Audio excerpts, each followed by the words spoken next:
Okay. It's a real pleasure today to be able to introduce my friend and colleague Naveen Pemmaraju from MD Anderson. Naveen is an associate professor of medicine in the Department of Leukemia. He did a lot of his training down south, so college at Tulane, medical school at the University of Arkansas, and then went on to Johns Hopkins for residency in the Osler Department of Medicine, not Osler. It was a mistake I made that made me seem like a real rube. And then went for fellowship training to MD Anderson, where he's been ever since. And Naveen has an unbelievably impressive publication record, something like 150 plus peer-reviewed publications, many of them very, very high quality, and it's a testament to the hard work and dedication that he's put into his craft in a very short period of time. He's going to talk to us today about a disease that really he and a very few other people around the world have shepherded from, the orphan disease status to the point where there's now an approved drug for this condition. And that's an incredibly impressive accomplishment from Naveen and the community to be able to get to that point.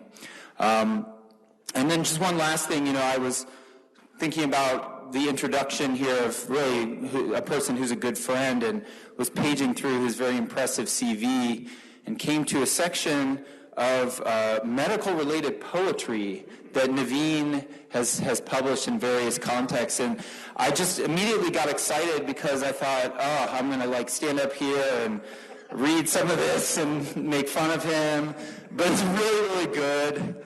And I think if I had tried to do that, I would have heaped score on myself. So I encourage you to Google Naveen and his last name and poetry and some of these really incredibly moving poems that he's written and published. So with that, I'd like to introduce my good friend Naveen. Wow, thank you. Thank you, Dan, for that very beautiful personal introduction, and thank you to you and Craig and the department for hosting me here. My first trip to the university, and thanks to you, I've been hyperhydrating myself, so no headaches, no dizziness, no syncopal episodes for your guest speaker. And I also want to send a shout out to my very good friends and colleagues, Chris Liu and Lindsay Lyle, to be able to see your friendly faces here as colleagues from MD Anderson. What I want to share with you is my story with this ultra-rare disease, BPDCN, with a special emphasis to those working in other fields, particularly in the liquid tumors, but also to the solid tumors. And the story here together will be, what can we extrapolate and learn from a rare disease and apply it to other fields? I'm an active clinical trialist, so I wanted to show you my disclosures here. So as we begin our story, Blastic, Plasmacytoid, Dendritic cell Neoplasm. Let that roll off your tongue. BPDCN. This is an extremely rare and highly protean manifestation of a disease. For some of you, you've known it earlier as NK cell blastic lymphoma, CD4 positive, 56 positive hematodermic tumor, so on and so forth. It wasn't until 2008 when the WHO landed on this unwieldy long name, first placed under AML with related family of neoplasms, and now under its own category in myeloid malignancies. So who are these patients? Patients with BPDCN are usually older, male, 70 and above. They present with a hybrid of AML, ALL, skin diseases, very odd manifestation. So in addition to the skin, which already makes BPDCN a little bit of a rare subset compared to most of the diseases we treat, followed by the bone marrow, it also affects the lymph nodes. So a true hybrid, right, between lymphoid and myeloid diseases. CNS involvement is frequent, as you would see in ALL, and then extramedullary disease is quite common. The skin lesions are characteristic. I've shown you a picture here, sort of a purplish lesion, macular, papular, can be devastatingly large, itching, can be asymptomatic, and the bone marrow as shown here. This field has really benefited from really some of the discoveries from some of the people in the room here, including Craig, which is the concept of CD123, or the IL-3 receptor alpha, being overexpressed in 100% of patients with this disease, so even more so than in AML. Now we know that there's a triad, which I try to teach people, think 1, 2, 3, 4, 5, 6. So CD123, CD4, CD56. So it's either flow or IHC markers. There's no recurrent cytogenetic dominant manifestation here, and the molecular kind of looks like MDS, CMML, or AML. So what you should take away from this is, man, there really is a hybrid between AML, so myeloid and lymphoid diseases. Interestingly, for some of you, up to 20% of these patients can have a concomitant myeloid disease, such as MPN, MDS, CMML with the BPDCN. Outcomes have been horrible, 8 to 14 months in most series, European and here. That's with people borrowing from AML, ALL, lymphoma-based therapies. And of course, as in any of these diseases, if you're young and fit enough, you can go to transplant and be cured. That's the vast minority of these patients. As Dan mentioned, our work has helped to lead to the first-in-class therapy, which not only is the first drug for BPDCN, but also the first of this line of therapies of CD123, which your group has actively helped to pioneer in the field. What do you do when you dedicated your life to an ultra-rare disease that most people can't pronounce? Well, let's start out by figuring out what's the incidence of this thing. Man, not many people, it looks like. I think the problem with rare diseases is truly they are rare, so fine, you don't have many cases. But two, the nomenclature change has really hampered the disease. From all of these name changes, I've counted about 6 in the last 15 to 20 years. That's tough. So these SEER databases, these retrospective databases, even at our institution, we noticed some of these patients were classified in different departments and groups. And then, of course, from a pathology diagnostic standpoint, very challenging to differentiate between AML with leukemia cutis, even cutaneous T-cell lymphoma in the early stages. So as expected, when you do these SEER databases, one of which I was part of, it's a very rare disease historically. But when we look at the European series, some of these groups have characterized BPDCN a lot better and for a long time. I showed you 4 of them here. These are really the largest historical studies in our field, and you'll note that all of them, of course, are below 100 patients. This is a large series for our field. And there's 3 takeaways to get out of this. One is that even when you pool these patients, that the CR rate itself usually is no more than 50 to 60% by AML type criteria, bone marrow blasts, et cetera. Number 2, the standard chemotherapies that people are using, these are usually old, frail patients, are resulting in high, unacceptably high early mortality rates, as we used to see, say, with older AML treated with cytotoxic chemo. And that 3, no matter what you do, the median overall survival is pretty poor. So I think this is something that was the basis of my entry into this field 12 years ago. As with anything, stem cell transplant definitely increases the outcomes. I wanted to show you, this was actually in blood from 4 or 5 years ago. The Japanese showed that if you can do allo transplant, or interestingly to a lot of us, auto transplant, in some of these older unfit patients, there is a nice tail to the curve at 4 years, suggesting that if you can get your patient to a transplant like an AML and high-risk ALL, there is a cure fraction. So I started to look into our own outcomes. This was very difficult because there was only about 1 patient a year being seen and classified. They would present to the dermatology group, to the lymphoma group, to the all over the place. But as of a year or 2 ago, we had about 70 patients, and I wanted to show you those characteristics here. We do confirm this really terrible overall survival rate, maybe slightly better. Our frontline therapy has been ALL-based therapy with hyper-CVAD, so if you're able enough to get that, we think we have a better outcome with that. The CR1 duration, as you can see here, is not very impressive, and then very interestingly, no matter how you present, so let's suppose you present with skin lesions only, you would think that those patients should do better. Intuitively, that should be the case without marrow involvement, not so fast. This is a bone marrow disease. This is a CD123 overexpressing bone marrow disease, even if the marrow is not involved at baseline. What we found out is that the majority of these people transform to AML, have marrow involvement later, and their outcomes are poor. So when people write grants and say there's an urgent unmet medical need, this is really something that's there. The seminal paper in our field really was done by Craig. This is now 20 years old, so congratulations. It's the 20th year anniversary of that, and I'm here in Denver to celebrate it with you. We have some pizza for you. Oh, wait, that's gone. I'm sorry. That third piece, whoever got that was to celebrate this. So for many of you, especially some of the younger folks in the audience, I want you to really look at this. This was 20 years ago when Craig wrote this, as first author, by the way. And so this showed three fundamental truths that were so important that only now really we're starting to understand how seminal this was. Number one, that this IL-3 receptor alpha is actually a very unique surface marker. I should have put that on here. This is not an internal, it's a surface marker that's present in the vast majority of AML. This was based on AML leukemia stem cells. And by the way, you helped to define what a leukemia stem cell was. And that this was the IL-3 receptor alpha surface. So maybe it's actually accessible and targetable. Number two, what you showed here is that the normal marrow-derived stem cells, whatever you call those, do not have a high level of the CD123 antigen. That's very important. So if you're going to design a therapeutic window, there should be some gradient there that you're not hitting normal stem cells. And then number three is that the targeting of this may actually be not only applicable and feasible, but you should be able to target it in multiple ways because it's on the surface, so that might hypothesize different forms of immuno and cytotoxic therapy. Well, why is this so important? For a lot of us, you may have learned one sentence about this IL-3 receptor alpha. So 123 or IL-3 receptor, this is important. You have three receptors that share the same common signaling subunit. So IL-3, IL-5, GM-CSF. And each of these three receptors in turn is a heterodimer. The alpha chain of IL-3 receptor, that's what we're talking about. That's the whole money here, the 123. That's the cytokine-specific chain. And this factor is very important. It's found on pluripotent progenitor cells. It's involved in growth differentiation of hematopoietic stem cell lines. It's overexpressed in monocyte, eosinophil, basophil. So this looks to be a fairly important target to go for.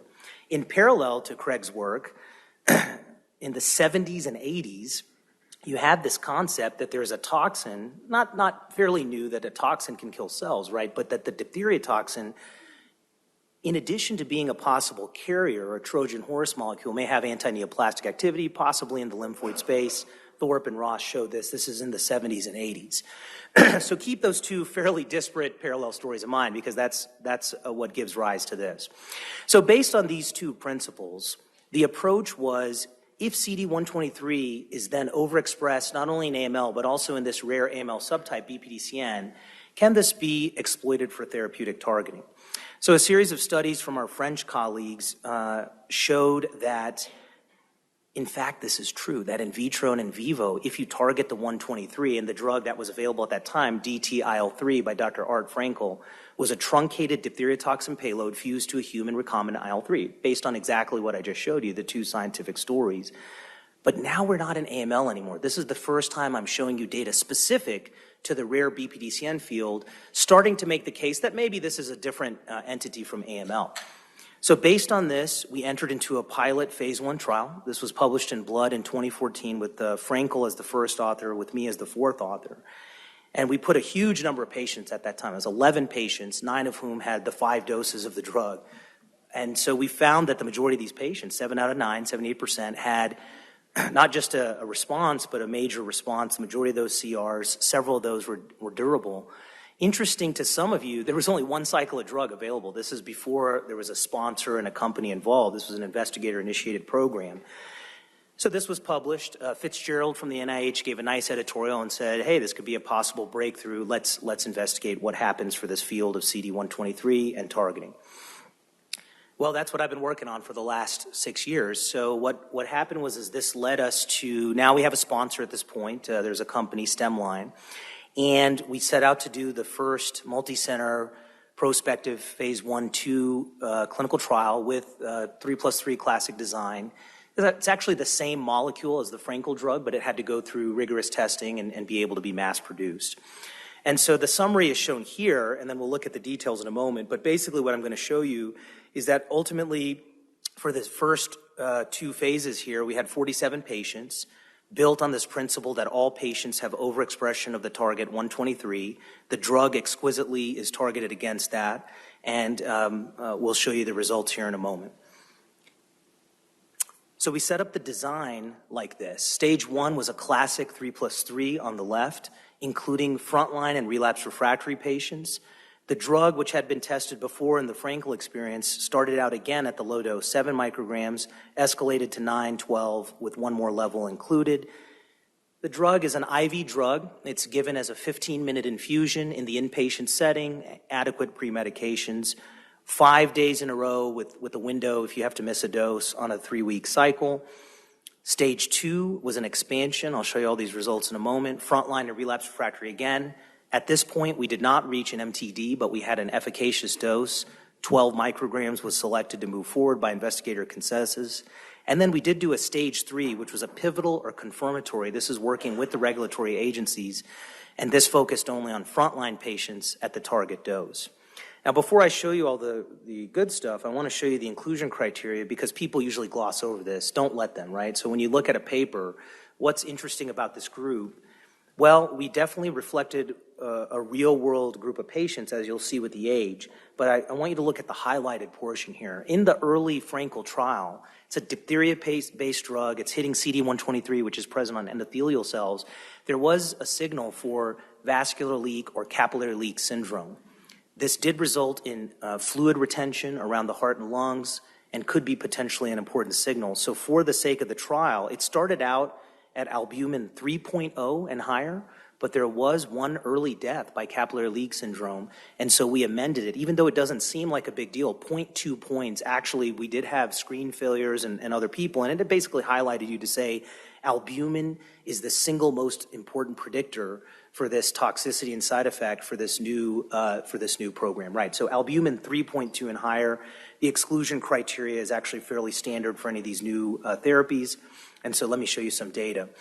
So for these 3 stages that I'm going to show you, I won't show you data from the stage 4, but that was very nice. We were able to work with the sponsor to have a continued access phase, so many more patients were able to get the drug while it was undergoing the FDA testing. So the data I'll show you is basically on these 45 to 47 patients total. Okay, so let's look at the drug. So let's look at the data. So stages 1 and 2, 32 patients. This is frontline relapse refractory patients. Median age is 72, good, right? Because I told you this is an older disease up to age 84, so this was not a skewed younger population. And you can see the kind of distribution there. 19 of those patients frontline, 13. Man, when we wrote this trial, I just expected the reverse. I thought the majority of patients would come in relapse refractory. Since there's no standard frontline therapy, we were allowed to enroll them, but actually it ended up being the reverse. Almost everybody ended up getting treated with the 12 micrograms. So out of these first 3 stages on the right, it's 45 total patients, median age of 70 with an upwards range of 84, and actually 2/3 of the patients, the majority are actually frontline patients, not relapse refractory, so representing an obviously a cleaner, easier to study population of patients. Well, one of the problems when you're working in a rare disease that no one can pronounce the name of is how do you measure a response? Well, we had to put that forward. That was not easy, right? That was challenging. We had to get buy-in from a lot of different groups for this. Here's what we put forward, and it worked, which is if you have 3 major compartments for this novel disease, skin, bone marrow, and lymph nodes, let's take established response criteria from each of those disease subtypes and put it into one system. So for the skin, we borrowed from the cutaneous T-cell lymphoma mycosis fungoides, the so-called MSWAT. Some of you are familiar with that. That worked very nicely. It kind of quantifies the subjective. So you take skin involvement based on areas and quantify it, and you can measure that nicely. Bone marrow by standard AML criteria, because this disease does present with blasts, and then lymph node by standard lymphoma criteria. Hey, so what I'm doing here is I'm showing you that because the disease presents as a hybrid in the clinic, the response criteria should show that. And so a CR must represent resolution of all these compartments. There was another phase of this that was important. The protocol, which we wrote pretty rigorously, in my opinion, we had blind biopsies of the skin and all these other things. And so you could have complete resolution of the skin, which we saw, I'm going to show you in a moment, within the first few weeks. But then on the biopsy, there would be unclear cells, maybe some scattered 123 cells, maybe something that was unclear. There's no such thing as MRD in the field yet, so we gave the term CRC. That's a clinical CR. So no detectable disease grossly, the MSWAT is 0, the bone marrow is in remission, but the biopsy showed something unclear, and I wanted to really make sure that we explained that and represented that. So it's kind of like in our AML study, CRI is still in the CR spectrum, but you want to give that designation. All right, so let's look at safety and tolerability. I mentioned to you that we had a concern for that capillary leak in the pilot study. This is data on more than just the patients with BPDCN. This 114 are the first patients treated with BPDCN plus MF plus CMML plus AML. There's a lot of patients who were given the 12 microgram. Obviously a mix, right, of frontline and relapse refractory, but I wanted to make sure we looked at the safety signal together. So by far the most common, as expected, was hypoalbuminemia. So that just albumin dropped by itself without any clinical consequences, followed by liver LFT increases. Thrombocytopenia was common, interestingly, only in the first cycle. So you would get this transient platelet drop, and what everyone was worried about was neutropenia, neutropenic fevers. We just didn't see that. Now, the capillary leak syndrome is, of course, the most important. Yes, it did occur. You can see the percentages here, all grades, including the death that I mentioned to you in that first cohort. Very important. So we took some actionable measures on that. And so then the question is how do we respect, appreciate, counsel for, mitigate, and treat the capillary leak syndrome? Let's talk about that. Capillary leak syndrome, I didn't invent it, right? It's been around, but maybe a lot of us in the cytotoxic chemo era haven't appreciated it. This could have killed the program at multiple points. So I looked at all the drugs that were recently approved. There were several. This drug, which is not commonly used in the clinic anymore, actually, but the Denlucan Difitox, the ONTAC drug, which was approved for cutaneous T-cell lymphoma, hits a cousin target, IL-2 receptor. This drug has a black box warning for capillary leak syndrome, occurred in a third of the patients, and a third of those had serious consequences. So there is some precedence. There's a hairy cell leukemia drug called moxetumomab, also a toxin-based drug. This one is Pseudomonas, linked to CD22. This one has a much smaller rate of CLS, but also has HUS and some other side effects. And again, here, this is noted in the package insert and can occur at the higher grades. Okay, so in the targeted therapy era, you do see capillary leak syndrome. Our approach to this has actually been quite uniform, and it was something we were able to do in the trial. It's part of the package insert of this particular drug, the tagraxofusp, and we've written some reviews on it. But basically, it's a kind of a six-part plan, right? So one is admit patients, mandatory for the first cycle, up to you for the subsequent cycle. So you're counseling the team, your patients. Albumin, we know, is the single most important factor, not only the baseline level, but how quickly it drops. So you're monitoring daily albumin with some parameters of how to give IV albumin. Next, importantly, not just I's and O's, as a lot of you know from the wards, those can be variable, but if you can get a daily weight, same position, same time of the day, yikes, that's difficult to do, especially on the weekend and holidays, I know.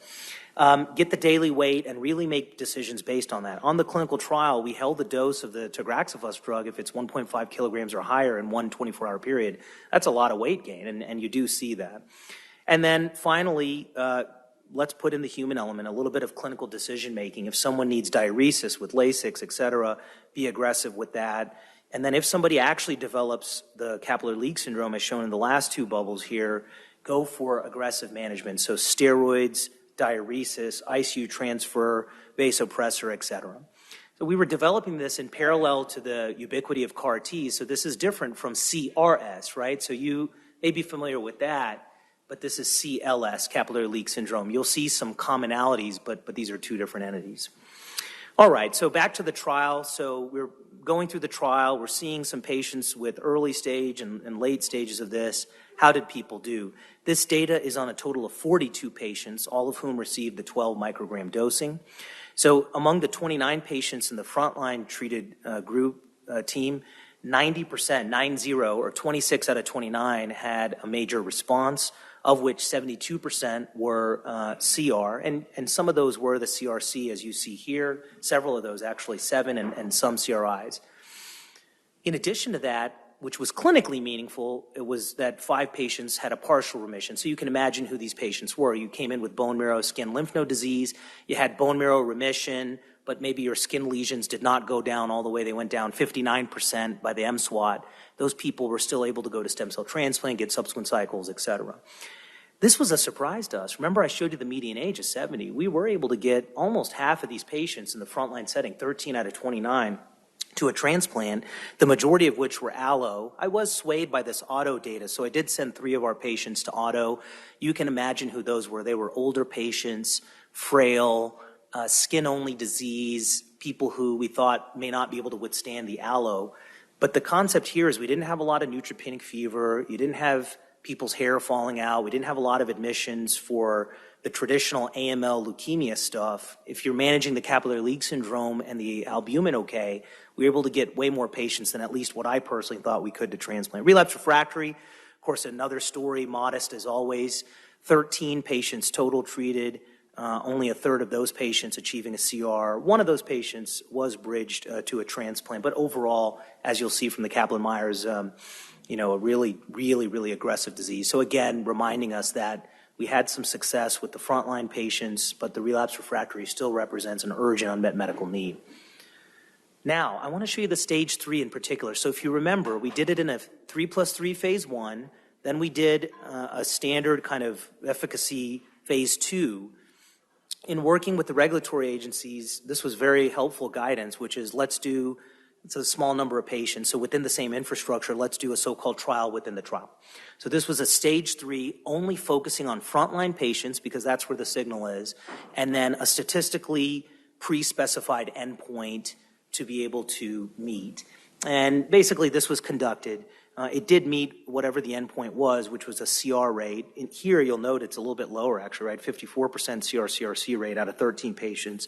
But the overall response rate of 77%, again, 3 patients with PR, again, 46%, 6 out of 13 were bridged to transplant. The reason why I'm showing you these details is, this was all new information, right? These are patients, a couple of them were under the age of 40. You'll see 2 of them here in this stage 3. But among these responders, these are patients generally 60s, 70s, and they do have bone marrow disease, which melts away. They do have skin disease, which melts away. Well, a few of them have lymph node disease. That wasn't the most common manifestation.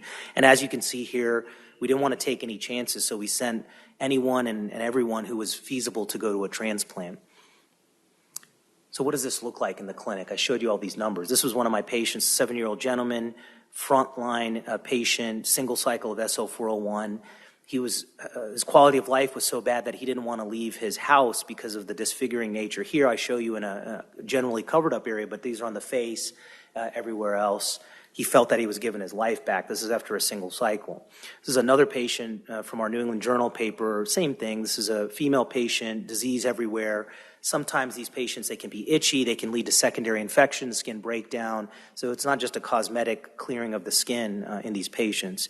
Well, what about the bone marrow? We never expected to see this. We thought maybe we could clear the skin.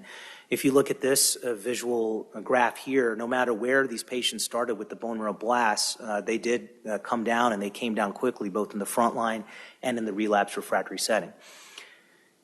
So let's look at swimmer plots, right? That helps us to look at the individual responses in aggregate. On the left, I show you stages 1 and 2. So again, these are frontline patients I'm going to show you at the 12 microgram in the dose finding and then in the first dose efficacy. Again, you're going to see the majority of these patients having responses, a lot of these patients going to transplant, and in general, most of these responses, 72%, right, were CR, not just PRs. On the right, stage 3, frontline only at 12 micrograms. Again, you're seeing CRs going to transplant. Not bad with the median age of 70 here. What about overall survival? Responses are okay, but these patients are dying. I showed you this 8 to 14 month historical overall survival. Short follow-up still. Here I'm showing you only just over a year, but at least at that point, the median overall survival is not reached. Now, this is just the 29 patients frontline, right? So a small number of patients, but at least uniformly treated, followed still, and I'll be eager to show you those follow-up data in the coming years. How did those patients do at years 2 through 5?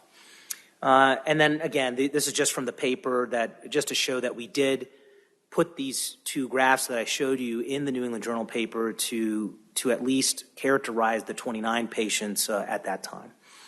So from the first part of the talk, what we get out of this is the story of CD123, that in a disease like Blastic, Plasmacytoid, Neoplasm, BPDCN, the breakthrough was Craig and other people's work that showed that 123 is overexpressed, differentially expressed from malignant to healthy tissue, and then in diseases like AML, leukemia, and BPDCN, that this can be exploited for therapeutic targeting. Number 2, in BPDCN with the novel drug, we showed you the high response rates here, primarily restricted to the frontline setting, more modest in the relapse refractory. The majority of these were CRs, A lot of them were durable, and this kind of surprising concept that patients weren't that beat up, and so they were able to go to stem cell transplant as an adjunct to this therapy. I'm pleased to tell you that this drug was FDA approved now just over a year ago. And interesting was ages 2 and up. There was one paper that came out. We treated 3 pediatric patients on a compassionate use basis. And so the drug is approved for ages 2 and up. Very rare to see in the younger population. It does appear to be more of an older, but that's something to know about. And as I mentioned to you, in addition to being the first ever targeted therapy for BPDCN, I'm proud to be a part of this because it's really the first and what I think is going to be an emerging area for us anti-CD123 targeted therapies.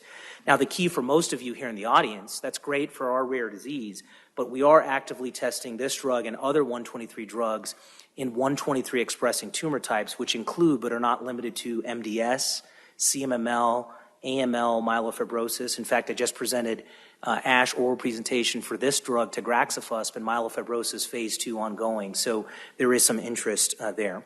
So now I want to shift this story to talk about, for the rest of our time together, other CD123 approaches, which your group is helping to pioneer, and then a drug that none of you have heard of. It's called venetoclax. I'll say that one slowly. Venetoclax. I'm going to show you some data there. Brand new to you. You've never heard of this drug.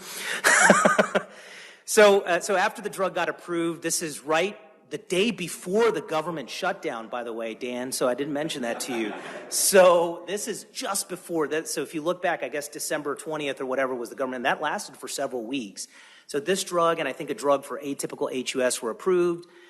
Radio silence, holidays, government shutdown. Then we started getting some press and some interviews. People said, oh, BPDCN, okay, that's okay, but this is the first 123 drug. So people started to look at that. And so it asked us the question, this drug is a tough drug to give, okay? It's got toxicities. Capillary leak ended up being a black box warning, as you would expect. We had a signal there.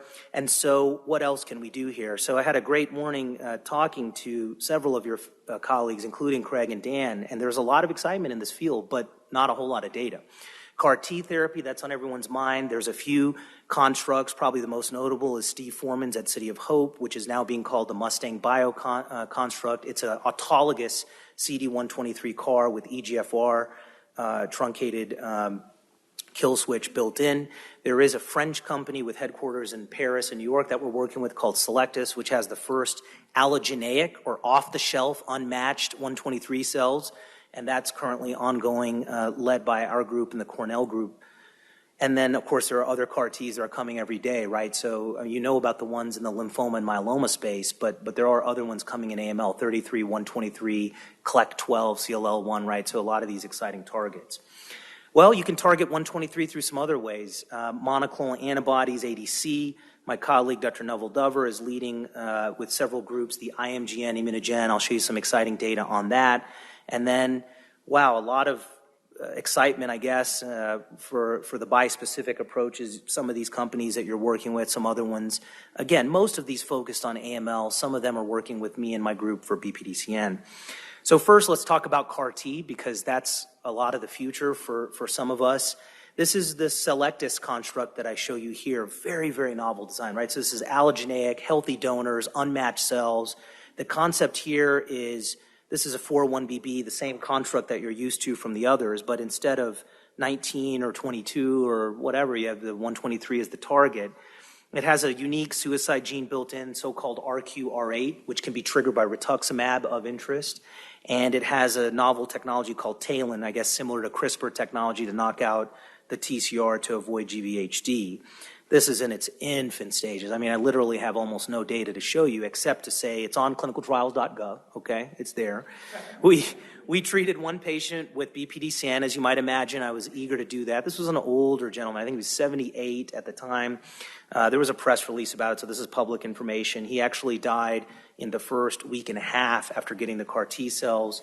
The trial is ongoing for AML, so right now we're focusing on AML. BPDCN will optimize once we get a dose. So this is in the very early stages, no public data yet to share. Now, what about the City of Hope construct? Some of you are very familiar with that. This is the public data that was shown at ASH now 2, maybe 3 years ago by Elizabeth Buddy and Dr. Foreman. And this is autologous, so it comes from the patient themselves, lentiviral. And to be honest with you, this was very nice data. This showed several patients with responses, the one BPDCN patient, and a couple of patients with AML. But more importantly to us in this early phase 1 is that there was very little to no toxicity of the CRS, neurotoxicity. And so this construct is the one that's moving forward with the Mustang Bio, and we'll be helping to lead that one. So I'm eager to see that come into clinical trials by the second quarter of this year. Now, this drug is in the clinic. This is the company known as Immunogen, IMGN 123 drug. It's a novel payload, humanized anti-CD123. It's coupled to this new linker, this peptide linker, which may be of interest to some of you. But this drug is primarily focused in AML, but also includes patients with BPDCN, and this has been ASH oral presentation the last 2 years. It's an IV drug, interesting schedule, once every 3 weeks. And I'm showing you the early data here, but as the trial has continued on, there have been responses in patients with AML as well as BPDCN. I should update this slide, but this is an ongoing trial that's continuing. So what's interesting here is it's relapsed refractory BPDCN, and several of those patients have already received the SL-401 tagraxofusp. So it represents the first time that I've treated in sequential CD123 sequential therapy to patients, and several of those patients have had responses. So that's the important thing for those of us in the 123 field. Well, why would that be? Well, my colleague, Dr. Andy Lane at Dana-Farber, has done some nice analysis on this. So how would it be that you can treat sequential 123 and get a response? Well, this may be one answer. This is from data from the tagraxofusp experience, where he and his group just published in JCI showing that the mechanism of resistance does not appear to be through 123. It appears that in tagraxofusp monotherapy, it's the loss of this mechanism, DPHI, that's necessary and sufficient for resistance. So what is this? This diptamide pathway is hypermethylated, the promoter is hypermethylated in the setting of resistance, and guess what can turn off this switch? Again, another drug that, Dan, I know you have not heard of. This is called azacitidine is the name of this drug, okay? No, so this is a cool science, right? So basically, DNL methyltransferase inhibition reverses the resistance. This just came out a month ago, this paper. And so the concept here is that azacitidine, with actual scientific basis, when combined with the SL-401 tagraxofusp drug, looks to overcome that resistance. Because one of the questions that people ask us, hey, how come you got this drug approved in BPDCN but not in AML? It's not doing the activity in AML as a single agent. So we have started a phase 1/2 trial open at our site, City of Hope and Dana-Farber, with this exact concept, ongoing phase 1 study. So tagraxofusp plus AZA. Of course, the dream is to add venetoclax in there as a triplet. And so this has some pretty smart correlative studies built into it. But this may be one answer for why I'm seeing responses in sequential CD123 therapy. This is different than, say, blinatumomab, CD19 loss, ALL. Right. All right, so shifting gears, of course, I was obviously joking about venetoclax. This group has done the seminal work to pioneer the drug at the preclinical and at the clinical level. So for my solid tumor colleagues, Dr. Liu, and my esteemed solid tumor colleagues, this is the biggest thing in our field. So basically the concept is that BCL2, of course we put here only AML, is actually approved first in CLL. So this is one of the few things that's overexpressed in lymphoid and myeloid, right? My disease, BPDCN, has characteristics of both, okay, right. So highly expressed in blasts, including lymphoid and myeloid. The drug, it used to be known as ABT-199, really killed AML cells very effectively in vitro. This was done in xenografts and then moved into patients. So first approved for CLL, now approved in older AML in combination with low-dose Ara-C, azacitidine, or decitabine. BH3 profiling can also possibly be a biomarker, although we're not using that in the clinic, so that's just of note. So this was some of the data that really moved the field, presented by Dan. You've published this now. You presented at ASH. This one I stole from you at some point from a year or two ago at ASH. Really nice slide summarizing. You see, for this BCL2 field, for those of us who've been doing this for 10 and people doing it longer, this field died 3 times. You remember the antisense was the first approach, oblamersen, right, Craig? I think that was the drug. That was tested in CLL and other things, didn't go anywhere. Then now you have the small molecule approach with the venetoclax, but even still there, who remembers the early CLL days where you had tumor lysis syndrome and the drug appeared to not be able to move forward? And then finally the myeloid experience came. Two of the innovations here is one is that combining the venetoclax with hypomethylator, as your group has shown, not just in relapse refractory, but upfront patients with older AML, has literally revolutionized what we've done for these patients. And then number two, that if you mitigate the toxicities, the very real toxicity of venetoclax, tumor lysis syndrome, myelosuppression, infections, that maybe not everybody needs a full dose for 28 days, now you can start to personalize or target based on ramp-ups and hospitalization who needs what dosing. So the reason why I show that is and also this concept of in some of our poorest risk categories that have been untouchable by cytotoxic chemotherapy, you've shown activity of the venetoclax hypomethylator combination, particularly in secondary AML, poor risk, and TP53. So this changed the game for us. So unbeknownst to you, Dan, we in parallel were showing this in BPDCN. You'll be happy to know.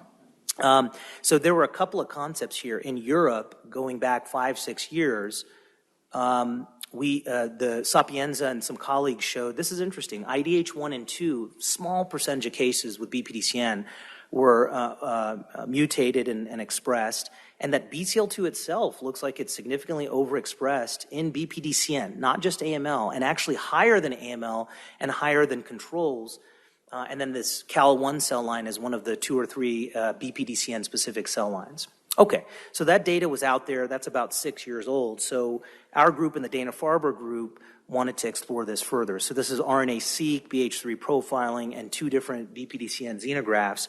We had not only confirmed that data with the BCL2, but it was pretty stunning, actually. So I want to show you some of that. By the way, this work we published now in 2017 in Cancer Discovery.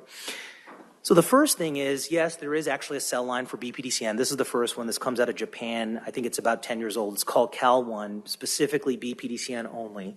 So we compared that cell line with AML cell lines, and to our surprise, we found that BCL2 expression is higher than in AML, and that this BCL2 anti-apoptotic dependence is higher than in AML. Definitely did not expect that. Maybe thought it would be equal or less.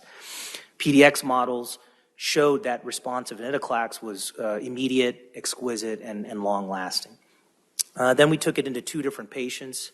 You know, interestingly, this looks like the same patient, but this is 2 different patients, one there and one with us.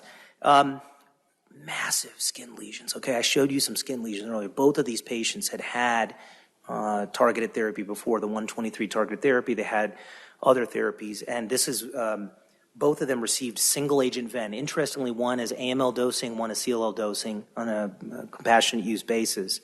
And they had phenomenal responses, although they were transient. Phenomenal single-agent responses. All the lesions disappeared, and they tolerated well. And so that led us now, this trial is now open and enrolling. This is venetoclax and BPDCN.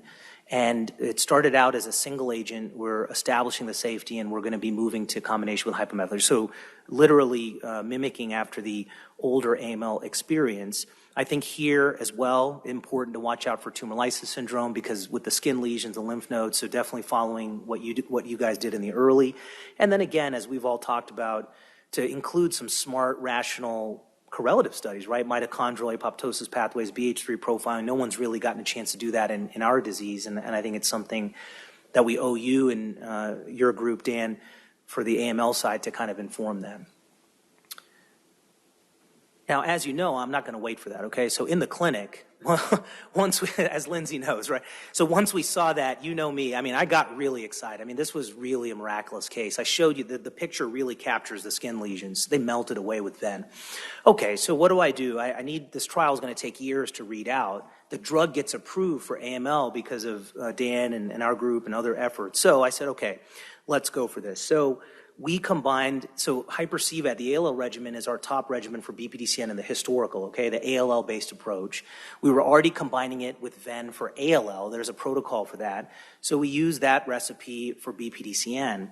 And this also came out last year. Interestingly, this came out a few months before the major paper with the tagraxofusp. So we just treated our first 3 patients. One was frontline. The other 2 were relapsed refractory. Man, all 3 of them went into CR, skin lesions went away, they tolerated the combination well, no TLS, all 3 went to stem cell transplant. One of them was frontline, fine, but the other 2 were relapsed refractory. And so based on some of these efforts, I'll be opening up at our center in the coming month the protocol a triple therapy protocol, right? So basically, we have the clinical information, but now we have a little bit more science. So in alternating doublets fashion, we're going to introduce the 3 active programs, tagraxofus, so anti-123, venetoclax, BCL2, and then the hyper-CVAD, or if you're older, can't tolerate it, what we call mini CVD, where you drop the anthracycline. I'm really excited about this as it represents basically the last 10 years of single-agent work in our field, and I'm looking forward to updating you that. When do we decide? Next year? Okay, we'll make this a yearly thing. Okay, good. Mark your calendars. So again, we mentioned Ven combinations, as your group has shown.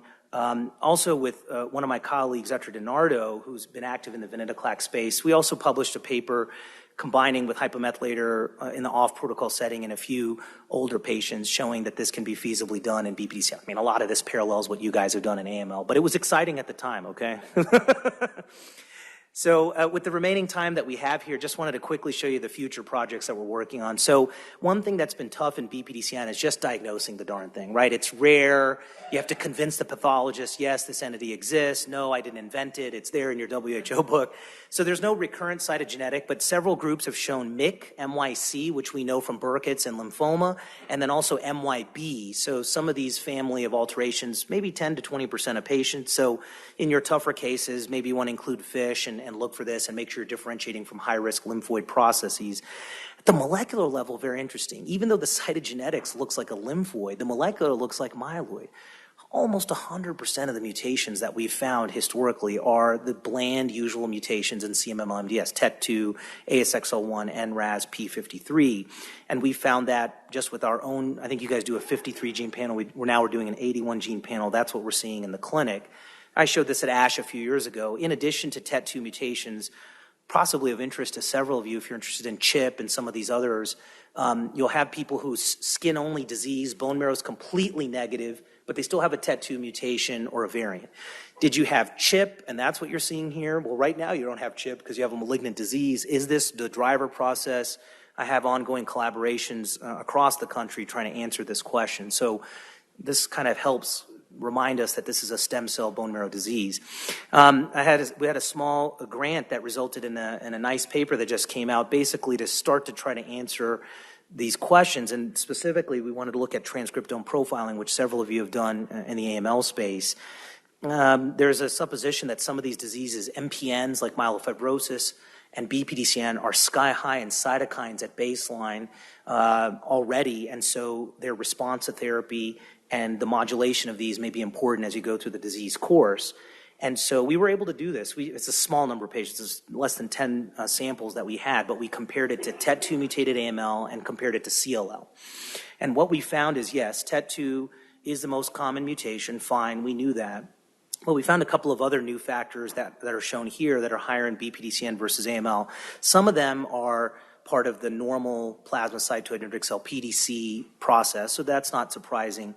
But what was interesting is we found 2 separate eosinophil-associated cytokines, eotaxin and RANTES, that were super elevated in BPDCN as compared to AML, as compared to CLL. And that was kind of the crux of the paper, that could there be some kind of a cytokine, immune, autoimmune profile to these patients, also of interest to us as these immune-based therapies move in the clinic. And so this just came out in Blood Cancer Journal, BCJ, a few weeks ago. And I think this is one of the take-home points. What I'm actually interested to do, and maybe collaboration with you guys here at Colorado, is to further explore this. What exactly does this mean, this cytokine overexpressed basis of BPDCN, particularly with regards to developing novel targets? Another new area that is just beginning, which we haven't seen a lot of promise yet in the clinic, especially on the AML side, is that of bromodomain inhibitor. Now, hot off the presses at ASH this year, there is actually the furthest along bromodomain inhibitor, Constellation Biosciences, in myelofibrosis. This is a bromodomain inhibitor either with JAK inhibitor with Rux or alone, and it was ASH oral presentation showing patients, they showed 5 or 6 patients that achieved anemia response. So this is the first time we've seen bromodomain move in the clinic, at least in the myeloid side. On the AML side, we've seen more hype than promise. But in BPDCN, there were 2 papers that came out in the last 3 years. This is the first one. This is in Blood from the French about 4 years ago. Large number of BPDCN patients. Basically, the story is a really long story. Put it here for the scientists in the group, but they showed haploinsufficiency for NR3C1, this was important for BPDCN pathologically, and that this process could be abrogated by bromodomain. This is in vitro studies. They use the JQ1 Bradner molecule to show that. The second study, which is very important, came out of the NIH by Sarah Belli. This came out several years ago now in Cancer Cell. Cool paper. This showed for the first time that a factor called TCF4, which was already known to be important for the maintenance and development of normal PDCs, apparently is the master regulator of BPDCN transcription. They did this RNA interference screening, and the hit that came up that would abrogate this is, again, bromodomain. This is really important and interesting. Ross Levine wrote a nice editorial on this. So again, this is all in vitro cell line data. I think there was PDX data. Yeah, there was PDX data in this as well. And so this is another novel, interesting pathway for our rare disease. And so as we conclude together, kind of a slide kind of showing you, I'm really getting excited and involved in this field. The goals now for 2020 and beyond, let's try to understand at the sequencing level these rare group of patients. I think I've shown you that this is not just AML light, right? This is something different. So now we're sequencing all the patients on the trial because we have stored tissues from the tagraxofusp.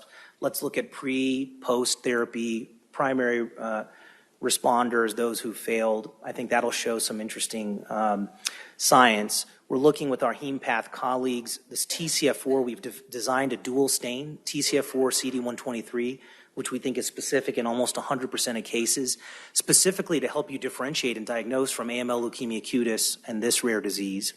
We're looking with Omar Abdel-Waheb at Sloan Kettering and the Dana-Farber group with Lane on splicing and epigenetics, specifically with kind of the story I showed you with this DPHI pathway. And then the skin. I don't want to forget about the skin. I do work closely now with the dermatologist, dermatopath, to further characterize particularly skin-only BPDCN. And of course, I mentioned to you these doublets and triplets. I've already given you away the story here, right? So the concept here is we've got 3 or 4 single agent or single regimen approaches. Can we now combine them safely, right, without excess toxicity and increase not just the responses, you're seeing responses, but the durability of overall survival, cure, obviate the need for stem cell transplant, particularly in these older patients.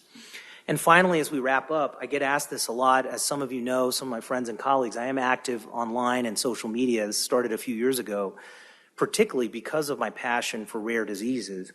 And what I think of a lot is, how are we going to find patients? That's great. I'm at MD Anderson. If you Google this disease, you will find me on the top pages because I've looked at it recently, okay?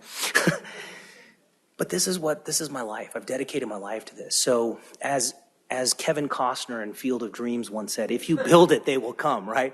So you got to put it out there. I'm seeing a lot of young people right here. You know that if I write a review article on Rantes and Eotaxin, who's going to read that? Just the people in the room here. Dan Pollier is going to be who reads that. That's fine. But if you really want to get out there to the people who need it the most, I want to reach patients, caregivers, advocacy groups. I'm online. A new paper comes out, here it is. A new thing comes out on BPDC, and here it is. There can't be a week that goes by that you don't see something from me with this disease. And you can see all the places where we've been covered, LLS, blogs, patient, everything, wherever it is. I want to be there because that's how you get patients to come to your center. That's how you build a program. And let's face it, this is a rare disease, right? So people, the doctor cannot pronounce the name of their disease when they come in. And so what I've learned is that if you have a rare disease, it's not rare to you. It's a disease. And so it's you, your loved one, your spouse, your family that's dealing with it. And I think in 2020, it's up to us. It's our obligation as physicians and scientists to put the information out there to people who need it the most. So to conclude, BPDCN, Blastic, Plasmacytoid, Dendritic cell Neoplasm, CD123 overexpressing tumor, historical cytotoxic chemo has been used with varying levels of response rates. In our hands, quite nice, but in the overall experience, less than 50%. Transplant allo, if you can, auto for the rare older patient.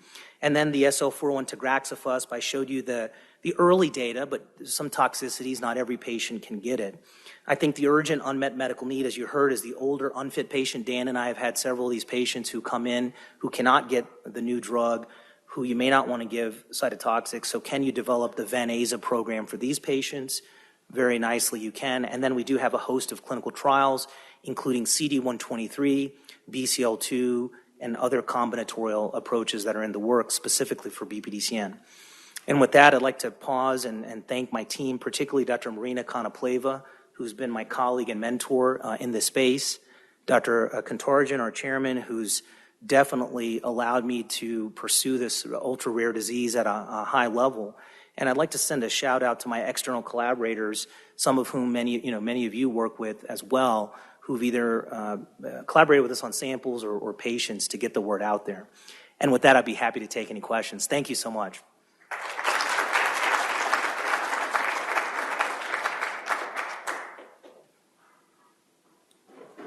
Naveen, thank you for a wonderful presentation. You've done such a beautiful job with this disease. Thank you, Craig.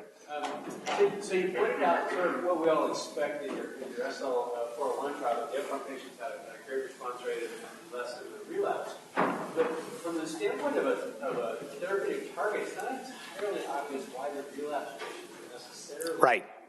Right. So you alluded to one possible mechanism, but do you have a sense of why those patients are no longer responding? Not yet. I think this is very important. So just to repeat the question, so what Craig is bringing up is, any of us in the myeloid leukemia, we kind of automatically say, oh yeah, relapsed refractory patients are going to do worse. But actually, we have no mechanism or no scientific basis for that. Nothing yet. I think that the study I'm doing now, which I think we'll have a readout in by the next year, because it's already undergoing, is we're looking at this exact question. I want to look at pre, during, and post DNA, RNA, so T300 type panel for the DNA, RNA-seq, we're doing that. You and I both know, small number of patients, majority of patients did respond. I think that may be our first way to find out something. I agree with you. I think this one pathway I showed is not going to be the sine qua non. To our knowledge, we haven't seen a point mutation, this kind of thing, but we haven't also looked in that detail. So I'm going to say something, I hypothesize it's going to be the usual clonal evolution, but you're right, I don't have any data on that. The other thing interesting for you and me is we're not quantitating the CD123 uniformly either. So is there an expression gradient there? We say all these are overexpressed, but we're not actually quantitating them on all the patients. So put that on there as well. And then finally, they are a heterogeneous group of patients, right? So some of these people, skin only, bone marrow, lymph node. It is nice that they end up getting kind of responses uniformly, but they don't all relapse uniformly. And then the last concept I didn't put here is that some of these people can relapse with CNS disease. So this is more like ALL, not our AML. So let's say AML, you want to say less than 5%, less than 10% for sure of AML with CNS involvement. But this is closer to 10 to 30% at the time of relapse. On the SL401 trial, we did not check LPs because that wasn't part of the trial. If you had known CNS, you were excluded. And now that the drug is approved in the real world, I mean, obviously like blinatumomab and some of these other diseases where those people were excluded. So I think there are a couple of other escape mechanisms that we're going to see possibly because the drug's approved and it's being given in the real world space. Yes, sir. Andrew Bashir. Yes, Bashir. Oh my goodness, I completely forgot about that. You know I will. And I should mention his work. So what we're opening up soon is a post-transplant BPDCN and AML maintenance program with the tagraxofus drug. We have to watch for LFTs, albumin, GVHD, but he and I are going to be collaborators on that, so I'll definitely let him know. That's great. So hopefully that'll open up later this year. Thank you. Thanks so much, Naveen. Thanks, everybody. Thanks, Dan. Thank you, everyone.